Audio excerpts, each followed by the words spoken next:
Hi cuties, have you ever thought to yourself, wowzapalooza, I'm seeing a lot more love for the Konami classic survival horror franchise Silent Hill in recent years. The outcry and demands for a new Silent Hill game damn near forced Konami to announce several new projects in the pipeline, including, but not limited to, a remake of the beloved fan favorite Silent Hill 2, and original games like Silent Hill F, Ascension if you want to call that a game, and others still in the works.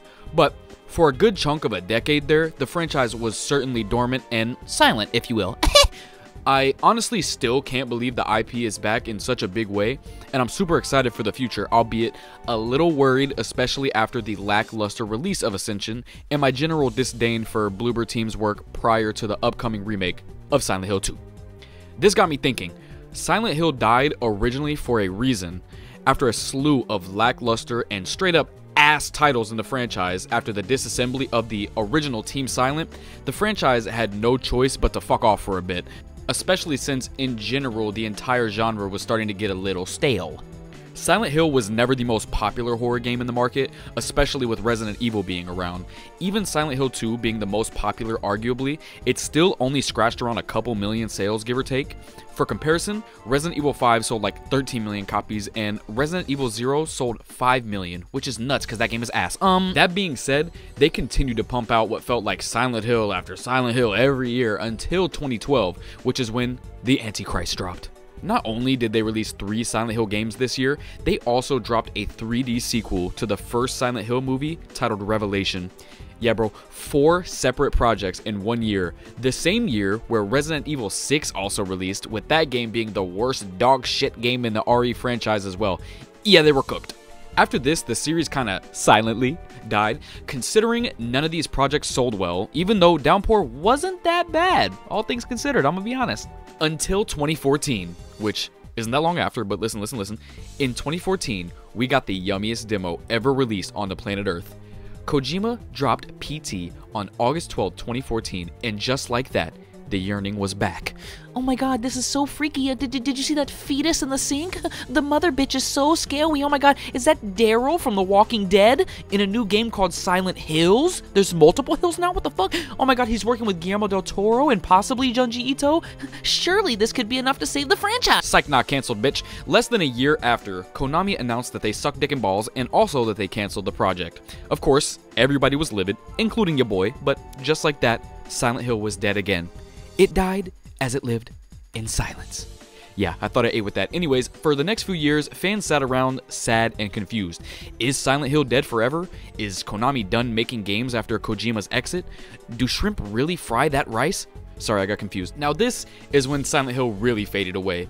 For the better half of a decade, this game series was just completely forgotten about, left to die with the rest of the genre.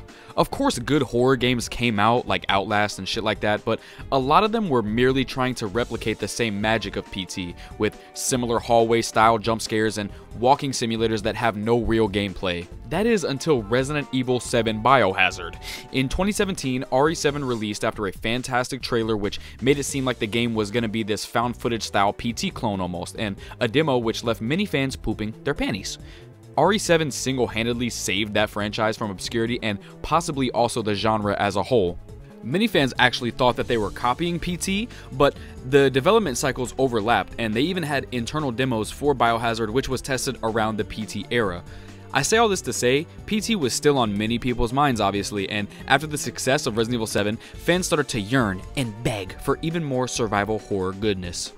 Konami though was dead silent for years, only giving us crumbs like a Dead by Daylight collab and pachinko machines, bitch.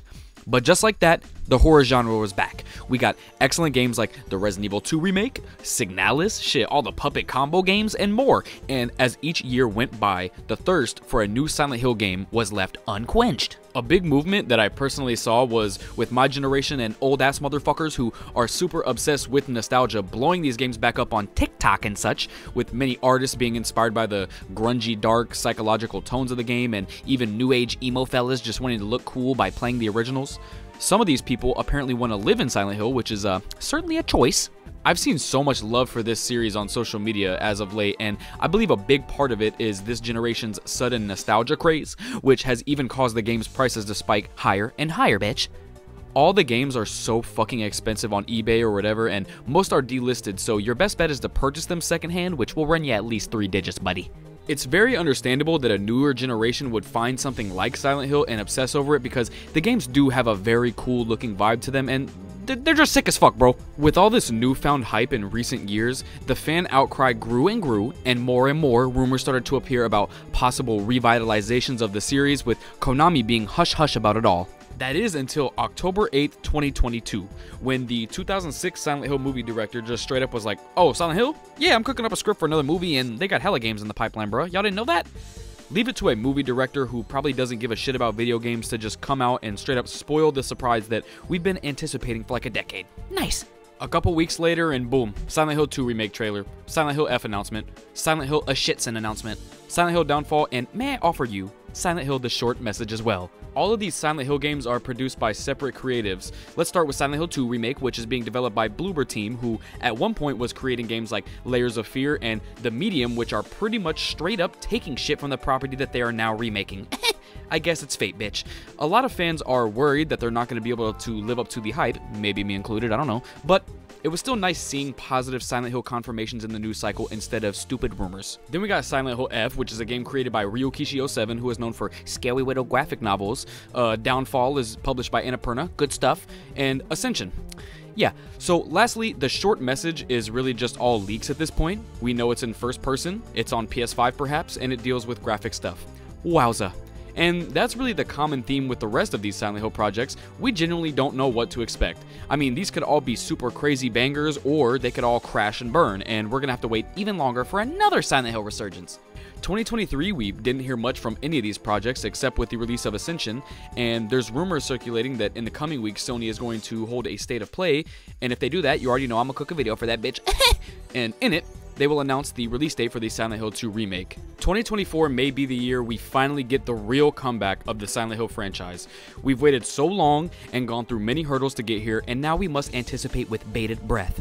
It's crazy to think it's back in a big way thanks to, as I said prior, a Gen Z obsession, the rarity of the older games making them cool and mysterious, Resident Evil 7 bringing back survival horror into the spotlight, and even PT adding fuel to the fire slightly. Silent Hill is a series where most of the games at this point aren't that good, let's be honest, and it's really held up by the original 4 by Team Silent. Of course, we got some okay titles in the middle, but if the franchise is really going to stick around, they're going to need to nail some of these games, especially the Silent Hill 2 remake, bitch. I love these games with a passion, and they're certainly the backbone of my obsessions nowadays, so I hope we can continue to talk about them in a positive manner for the years to come. But yeah, that's about it. I really just wanted to yap for a few minutes about my favorite horror franchise because it really hit me like, damn, these games honestly came back out of nowhere. But now, you know what we need, right? A Siren remake, bitch, please. But yeah, cuties, I love you so much. If you love me, take a dump on the like, maybe even slap the subscribe with a 2x4, and I love you guys. Bye.